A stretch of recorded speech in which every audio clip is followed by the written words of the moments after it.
The president unveiled a new scaled back framework for the Build Back Better Act that eliminates free community college but maintains other new investments in childcare, HBCUs and minority serving institutions, and college completion.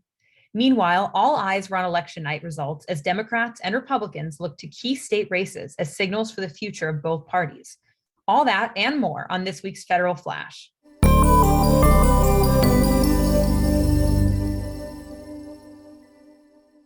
Hi, I'm Jen Ellis, and today I'm joined by my colleague, Ann Heislip. Ann, why don't you start us off with our exciting update? Thanks, Jen. You may have noticed a new intro to this week's Federal Flash. That's because, to celebrate our 20th anniversary, we've officially changed our name to All for Ed. In making the announcement, our president and CEO, Jed Delisle, said, quote, "We have the same equity-focused mission as we did when we were founded in 2001. It is time for us to deepen and renew our commitment to students as we prepare for another 20 years of success." We're also welcoming a new board chair, Juan Sepulveda. Mr. Sepulveda is a longtime champion of educational equity and of the Latinx community. In addition to his leadership at All for Ed, he is the visiting Radford Professor of Practice in Urban Education at Trinity University.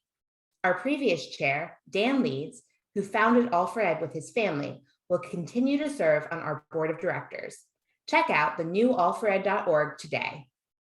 There was more excitement in Washington when President Biden released an updated $1.75 trillion framework for the Build Back Better Act, and the House quickly followed with new legislative text. A far cry from the original $3.5 trillion plan, the new version nixed several proposals to fit within the new top-line number, but also includes several key investments. Historically Black colleges and universities, or HBCUs, and other minority serving institutions, or MSIs, would get $10 billion in the House bill, up from $2 billion.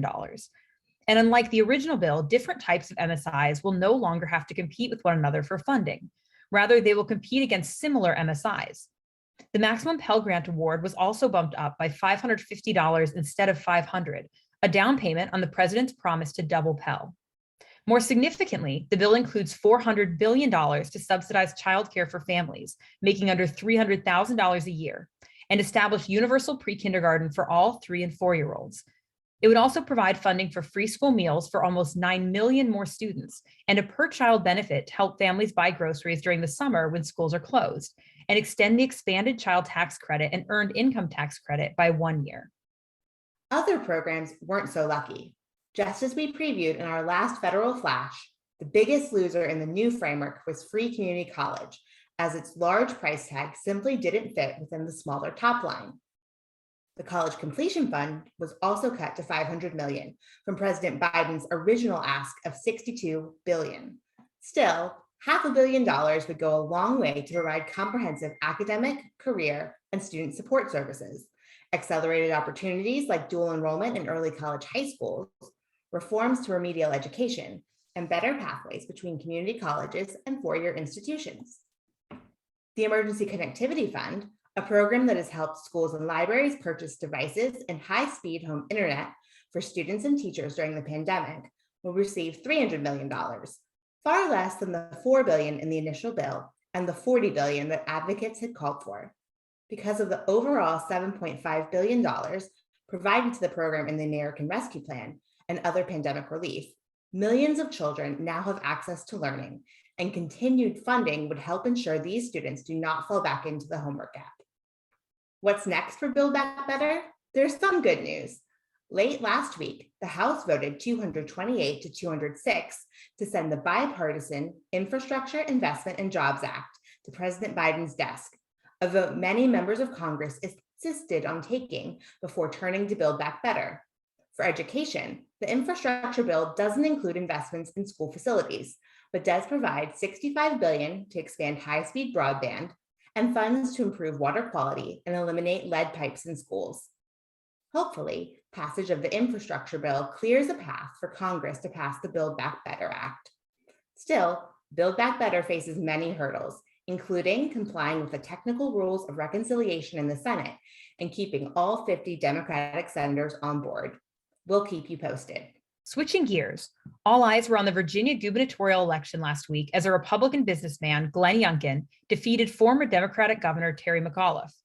Youngkin made education a key issue of his campaign as curriculum controversies and critical race theory, or CRT, became a lightning rod in several Virginia school districts. Coupled with debates over school closures, mask requirements, and vaccine mandates, parental control in education became one of the dividing lines between the candidates. Ultimately, Youngkin's win, along with another surprisingly tight gubernatorial race in New Jersey, could be bellwethers for next year's midterm elections and indicators of education's importance in those races. This all comes as the CDC's independent vaccine advisors unanimously endorsed the Pfizer COVID-19 vaccine for children ages 5 to 11 after the Food and Drug Administration authorized it for children the week prior. Roughly 28 million children will now be eligible for vaccination, and states and school districts will need to determine whether to add this vaccine to their required immunizations for in-person attendance.